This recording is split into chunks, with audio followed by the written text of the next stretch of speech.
तत्पर ठेवण्याचं महत्त्वपूर्ण आवाहन आरोग्य याचबरोबर कुटुंब कल्याण मंत्री प्रकाश आंबेडकर यांनी प्रशासनाला केलंय।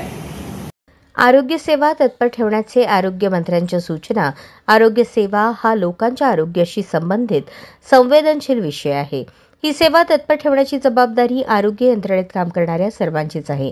आरोग्य सेवा अधिक दर्जेदार देण्यासाठी या यंत्रणेत अधिकारी व कर्मचारी यांनी युद्ध पातळीवर काम करावे अशा स्पष्ट सूचना सार्वजनिक आरोग्य व कुटुंब कल्याण मंत्री प्रकाश आंबेडकर यांनी 16 ऑक्टोबर गुरुवार रोजी सार्वजनिक आरोग्य व कुटुंब कल्याण मंत्री यांना आरोग्य सेवा तत्पर ठेवण्याच्या सूचना दिल्या। सार्वजनिक आरोग्य मंत्री प्रकाश आंबेडकर यांनी नियमित कंत्राटी सेवेतील अधिकारी कर्मचाऱ्यांच्या नियमित वेतनाचा आढावा घेतला।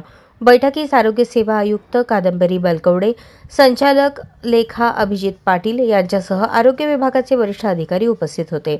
तर राज्यातील आरोग्य उपसंचालक, जिल्हा शल्यचिकित्सक आणि जिल्हा आरोग्य अधिकारी दूरदृश्य प्रणालीद्वारे सहभागी झाले होते।